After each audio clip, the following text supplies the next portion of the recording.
Hello नमस्कार सत श्री अकाल अस्सलाम वालेकुम। कैसे हैं जनाब? तो कंगना रनौत को पद्मश्री से सम्मानित किया गया।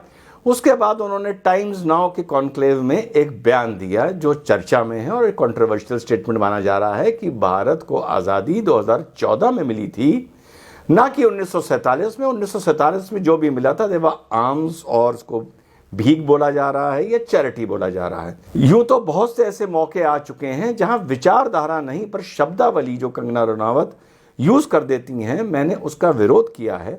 यहां पर भी मानता हूं कि भीख, आम, चैरिटी यूज नहीं करना चाहिए था, लेकिन कुल मिला के जो उनका कथन है उसको अगर वाइडर प्लेटफॉर्म पर देखा जाए तो मैं इस कंगना रनौत के इस बयान पर उनका समर्थन तो मैं कहूंगा नहीं कर रहा हूं, लेकिन हां, मैं उनके बयान के, मेरी विचारधारा उनके बयान के आसपास जरूर है और मैं आप लोग को दो तरीके से कन्विंस करूंगा कि क्यों मैं ऐसा सोचता हूं। जो कंगना रनौत ने बोला है वो शब्दावली चलिए हम मान लेते हैं गलत हो सकती है, लेकिन कुल मिला के उनका जो कथन है वो पूर्णतः गलत नहीं है और उसमें दम है।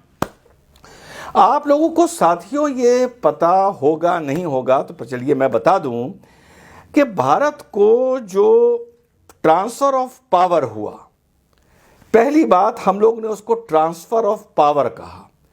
इसका मतलब यह होता है कि ट्रांसफर ऑफ पावर की एक जायज नैतिक गवर्नेंस करने वाला दूसरे को पावर देता है। हम लोगों ने इसको transfer of power word use किया, ना कि relinquishment of power. Relinquishment of power का मतलब यह होता है कि एक पावर छोड़ के भागा गया। तो हम लोगों ने 1947 में ट्रांसफर ऑफ पावर का जो डॉक्यूमेंट्स हैं उसमें इस शब्द का इस्तेमाल किया है। इंडियन इंडिपेंडेंस एक्ट 1947 के तहत ब्रिटेन ने भारत को आजादी दी, यानी ट्रांसफर ऑफ पावर को वो तैयार हुआ, जिसमें इंडिपेंडेंस एक्ट 1947 में पूरी रूपरेखा तैयार हुई। और इंडिपेंडेंस एक्ट 1947 कोई इंडियन पार्लियामेंट, जब इंडियन पार्लियामेंट नहीं था, किसी कॉन्स्टिट्यूएंट असेंबली में या किसी कमीशन में जिसमें ब्रिटिशर्स और भारतीय दोनों हो, यह रूपरेखा वहां बैठ के तय नहीं हुई थी। इंडिपेंडेंस एक्ट 1947 तय हुआ था यूनाइटेड किंगडम पार्लियामेंट में, in the parliament of United kingdom में पास किया गया था कि हम इन शर्तों पर इस तरीके से भारत को ट्रांसफर ऑफ पावर करेंगे। जुलाई 1947 में क्वीन ने उसमें अपनी सील लगाई थी, मोहर लगाई थी, एसेंट दिया था और उसी में बंटवारे का भी उल्लेख हुआ था। तो पहली चीज जो हम कहते हैं हमने आजादी ली नहीं, ब्रिटेन ने पार्लियामेंट में बैठकर तय किया कि हम कैसे देंगे, किस शर्तों पर देंगे, भारत का विभाजन करके देंगे। और वो ब्रिटेन का ही आदमी था जो भारत भेजा गया और जिसने ये तय किया कि हिंदुस्तान पाकिस्तान का जो बंटवारा होगा वो कैसे होगा, कौन सा हिस्सा पाकिस्तान में जाएगा, कौन सा हिस्सा भारत में रहेगा। तो ये बहुत महत्वपूर्ण बात है समझने के लिए कि हो सकता है हमको आजादी चैरिटी में, भीख में ना मिली हो, बट यस, समझौता करके मिली, कॉम्प्रोमाइज करके मिली, अंग्रेजों के साथ सेटलमेंट करके मिली। और इस बात को मैं पहले भी बोल चुका हूं कि सब ने अंग्रेजों के साथ सेटलमेंट किया, मेडिएशन किया, समझौता किया, कॉम्प्रोमाइज किया, तब जाके हम ट्रांसफर ऑफ पावर करवा पाए। तो पहला मेरा आर्गुमेंट यह है। इसी आर्गुमेंट में जब हम आगे चलते हैं, अगर हम लोगों ने ब्रिटेन से आजादी छीनी होती तो क्या यह नौबत आती कि हमारी गवर्नमेंट M15 यानी ब्रिटेन की इंटेलिजेंस सर्विसेज से यह प्रॉमिस करती कि हम सुभाष चंद्र बोस जी की जो भी हमें जानकारी मिलेगी हम आपको पास करेंगे? क्या यह नौबत आती कि सुभाष चंद्र बोस जी के परिवार के, जो कुछ दिन पहले ही ये डॉक्यूमेंट्स डिक्लासिफाई करे गए हैं कि हम सुभाष चंद्र बोस जी के परिवार की जासूसी करते, यह जानने के लिए कि हमारे देश का मुजरिम, ब्रिटेन का मुजरिम, द ग्रेट ब्रिटेन का मुजरिम कहां छुपा हुआ है और वो जानकारी ब्रिटेन को पहुंचा के हम ब्रिटेन तक पहुंचा सकते हैं या नहीं? और तीसरी सबसे बड़ी बात, हम लोगों को ये मानते हैं कि ट्रांसफर ऑफ पावर या हमने जो आजादी ली वो कब ली? 15 अगस्त 1947, यही मानते हैं ना। The Kashmir dispute, A.G. नूरानी साहब ने ये किताब लिखी थी। बहुत लोग कहते हैं रेफरेंस बताओ। 27 अक्टूबर 1947 को लॉर्ड माउंटबेटन राजा हरि सिंह जी को एक पत्र लिखते हैं जब कश्मीर में पाकिस्तान की रेगुलर फोर्सेस कबीलों को आगे करके घुस आती हैं और वो हमसे मदद मांगते हैं, वो हमारा लेटर ऑफ एक्सेशन साइन करते हैं। तो लॉर्ड माउंटबेटन, डेट देखिए, अक्टूबर 27 1947 को लिख रहे हैं। आजादी कब माना जाता है मिली? 15 अगस्त 1947। In the special circumstances mentioned by Your Highness, my government has decided to accept the accession of Kashmir state to the dominion of India. ये मैं फ्लैश कर रहा हूं आप लोगों के लिए। उसके आगे लिखते हैं, It is my government's wish that as soon as the law and order has been restored in Kashmir and the soil cleared of the invader, the question of state's accession should be settled by the reference to the people. एक पत्र में 2 बार Lord Mountbatten लिखते हैं my government, dominion of India में मेरी सरकार, और कब लिख रहे हैं? 27 अक्टूबर को, और बोला जाता है हमने आजादी छीन के लिए 15 अगस्त 1947 में। ये कैसे हो सकता है? तो एक मेरा इसमें कथन यह है कि हां, मान लिया भीख में नहीं ली, चैरिटी में नहीं ली, लेकिन हां मेडिएशन करके, झुक के, समझौता करके उनकी शर्तों पर ली, उनकी शर्तों पर, यानी ब्रिटेन की शर्तों पर हम लोगों ने उनसे आजादी उन्होंने हमें दी। और आगे चलते हैं, जिनके बारे में ये उड़ाया जा रहा है, मैं बहुत सा देख रहा था कि कंगना रनौत ने इनका अपमान कर दिया, उनका अपमान कर दिया, हम जिन्होंने इस देश के लिए जान दी उनका अपमान कर दिया। अरे यार, क्यों ड्रामा कर रहे हो?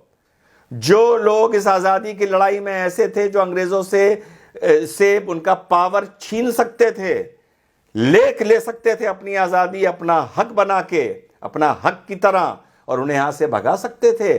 जब वो फांसी चढ़ रहे थे, कांग्रेस ने उनसे किनारा कर लिया, और आज तुम उन्हीं की दुहाई देके कंगना रनौत को टारगेट कर रहे हो। जब भगत सिंह, राजगुरु फांसी चढ़ रहे थे तो कांग्रेस ने, गांधी जी ने इनसे किनारा कर लिया था। तो आज तुम उनकी दुहाई क्यों दे रहे हो? जब यही आजादी के मत वाले इंग्लैंड में जाके ब्रिटिश अधिकारियों को गोली मार रहे थे और इनको जब काला पानी भेज दिया गया था, तुमने उनसे भी किनारा कर लिया था, उनको निराश कर दिया था। मैं सावरकर की बात कर रहा हूं, और इतना निराश कर दिया था कि सावरकर जैसे योद्धाओं का आजादी की लड़ाई से विश्वास ही उड़ गया, क्योंकि उनको यह पता चल गया था कि तुम्हारा अंग्रेजों के साथ सेटलमेंट हो चुका है और आजादी की लड़ाई हाईजैक हो चुकी है। तो उनकी दुहाई आज ना दो। उन मतवाले, वो मतवाले जो हंसते हंसते आजादी की लड़ाई जान के लिए अपनी जान देते थे, उनको तो तुमने धोखा दिया है भाई, इतिहास गवाह है। तो एक जवाब मेरा यह है, कंगना रनौत की इस बात का, उस शब्दावली का भले समर्थन ना करते हुए, पर उस विचारधारा का समर्थन करते हुए कि आजादी 1947 में उनकी शर्तों पर वाकई ही समझौतों के बाद, झुकने के बाद, घुटने पे आने के बाद मिली थी। अब आगे चलते हैं, ये जरा सुनो क्या बोल रहे हो भाई। तुम ना दोगे आजादी, डॉलर के लेंगे आजादी, तो छीन के लेंगे आजादी, हम लेके रहेंगे आजादी। चाहते आजादी, हमारी आजादी, आजाद देश में आजादी, आजाद वाली आजादी, अशफाक वाली आजादी, बिस्मिल वाली आजादी, वाली आजादी। सुना, हम क्या चाहें, आजादी आजादी आजादी।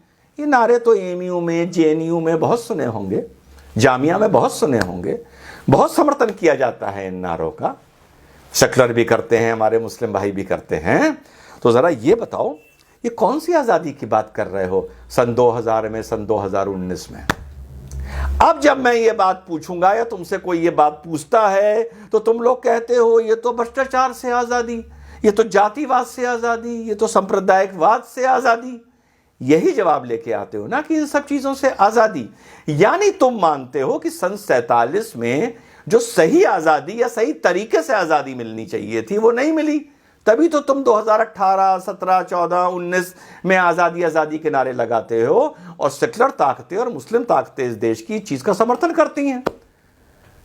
तो जितनी बड़े व्हाइट कैनवस पे, जितनी इंटेलेक्चुअली तरह, जितनी बुद्धिजीवी की तरह तुम ये आजादी के नारे देखते हो, हम क्या मांगे आजादी, हम क्या मांगे आजादी, उसी वाइट कैनवस पे, उसी 70 mm पर, उसी बुद्धिजीवी नजरिए से, उसी इंटेलेक्चुअल तरीके से कंगना रनावत का भी बयान देख लो।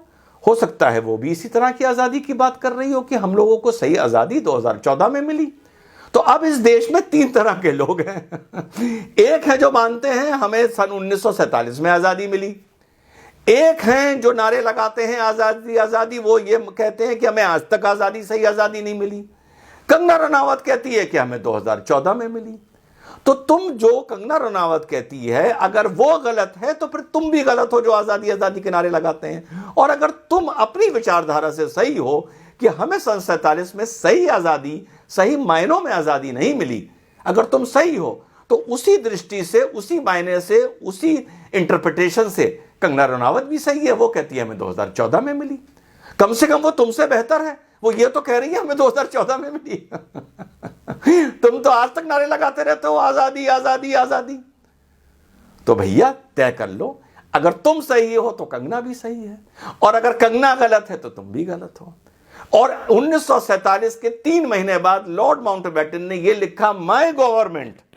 इससे खुद अंदाजा लगा लो कि वो आजादी कितने समझौते करके मिली होगी और आजादी के मतवालों का कितना अपमान करके मिली होगी। जय हिंद, वंदे मातरम, खुदा हाफिज।